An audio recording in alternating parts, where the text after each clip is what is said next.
Hello and welcome to week 7. You are just about halfway through this course, which is pretty exciting. My hope for you so far is that you have gained some information about reading, about structures, about what literacy truly means in your class beyond a text. And then hopefully as we continue moving into the semester, that you get some more practical application and have a chance to think deeply about how this information and the active literacy can work in your classroom. So last week was exciting. I loved the opportunity to get to watch your Think Alouds. It's one of my favorite activities we do in this class because I get to hear your teaching voice and I get to see you sometimes in your teaching stance. So I really appreciated you playing along and doing such a nice job on your videos. Last week you also got a chance to look at each other's videos, which I think is really fun too. So I hope if you had a chance to tune in and you're interested in things like the color coding strategies we had talked about, check out Cassidy's video. If you want to see like Gwen expertly attack a lab in science, go ahead and check out her Think Aloud if you missed it. Bob did a really fun Think Aloud video on art where he's talking about line and he's showing pieces of art, and he did such a nice job with like zooming in and focusing on what he's talking about after he's reading the text. So really take a few minutes and just explore in there. Lots of practical application in text. We had quite a few people that took on actual physical text that would be used in their classroom too. So those are great ones if you want to see more of a practical application in a text-based environment too. So take a minute, go look at some of those videos. What I also saw in your videos, you did such a nice job of, I heard so much expert voice, right? So as a scientist, I would start by doing this, or as a mathematician, this word sticks out to me, or this phrase sticks out to me. You are beginning the work of vocabulary that we're going to look at this week, but you're also tuning into just how those factors can hang a student up. So your expert voice allows the student to see through your eyes and your content and your field of expertise how you approach that text, which may be very different than how a colleague of yours would approach that text or how I would approach that text. So always in that strategy, key into the I statements, but also your expert voice and how you approach that, because it's not intuitive to other people and it may really not be intuitive to your students. So that is your opportunity to guide them through that. The more you can kind of assume the role of how we approach things, the more that piece will have meaning in your classroom.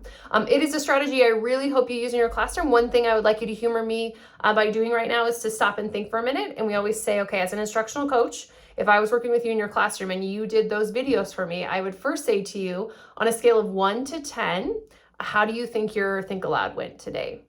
So then you're going to think numerically in your head. Did I have an expert voice?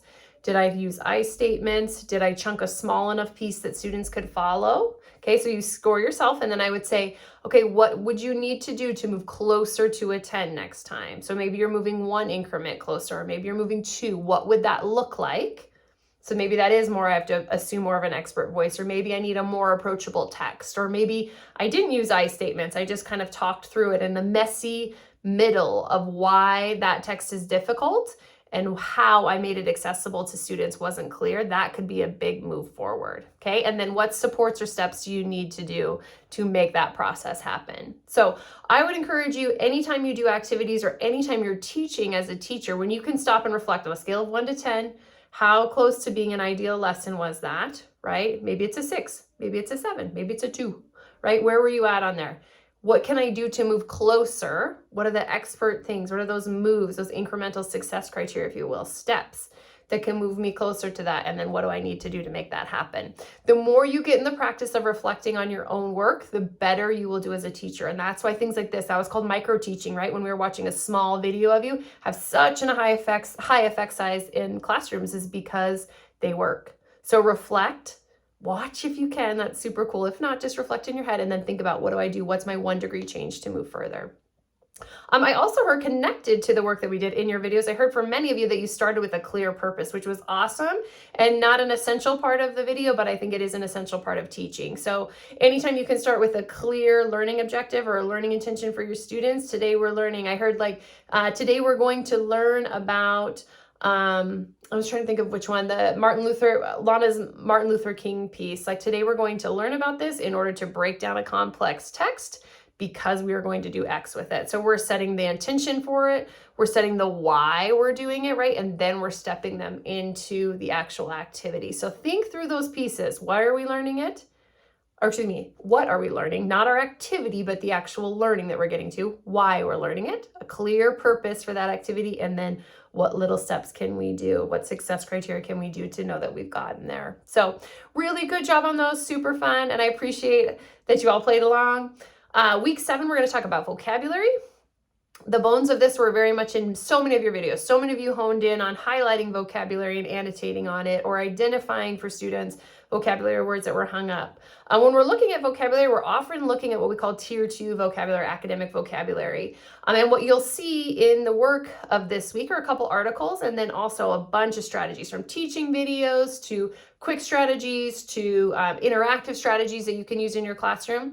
Vocabulary teaching can be very personal. You can differentiate in lots of different ways. It can also be systematic if you're in a school that is focused on one single way. So I've worked in both. I've worked in systems where everybody kind of is allowed to tackle vocabulary differently. I've worked in systems where it's highly systemized and we're all approaching things the same way, much like if it was a math class, we're all approaching a story problem the same way, so that the students that need the most consistent environment are able to get that, and then kids that can handle being more flexible have some opportunities outside of that, but the base instruction is same. So you may be in schools where you have lots of choice, and these ideas will be very helpful. You may be in a school where it has a controlled choice, and you will likely see that method reflected in your opportunities to search and look through some designs of vocabulary today too. So anytime we're talking about Tier 2 vocabulary, there's a wonderful book called Creating Robust Vocabulary by Isabella Beck.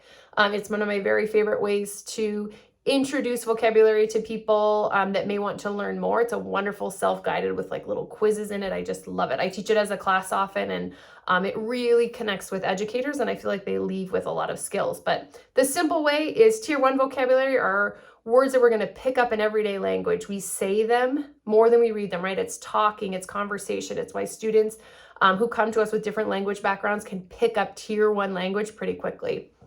Tier 3 vocabulary is very content specific. So if you're thinking of words like mitochondria, it goes right into science, right? If you're thinking of words like cello, it goes right into music. They're incredibly domain specific. They're hanging out with other like words in that domain. So Tier 1, really easy and spoken. Tier 3, very, very content specific, which doesn't have to mean difficult, but it's very specific to a domain. Tier 2 is everything in between. So oftentimes in my job, I'll have people call and say, like, can you give me all the best list of Tier 2 words to teach kids?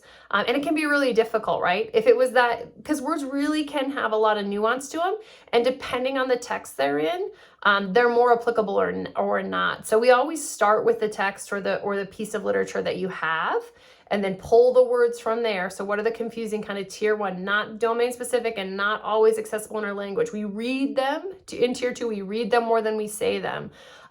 They often don't have a lot of context to support them, right? And they can have some nuance to them that can be confusing to kids. So when we're trying to isolate those words, it really is a process about learning about it and then learning to identify it and then deciding, okay, out of all these Tier 2 words, which ones are most essential to kids, which have enough leverage to this piece and leverage to other things that they're going to do.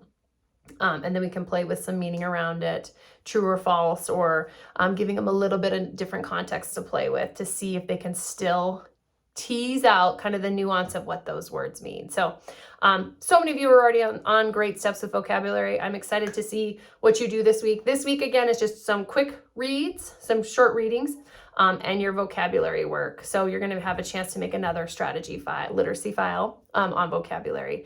If you've not had a chance to sign up for the Professional Book Club, hopefully by the time you see this video, I'm sure you all have.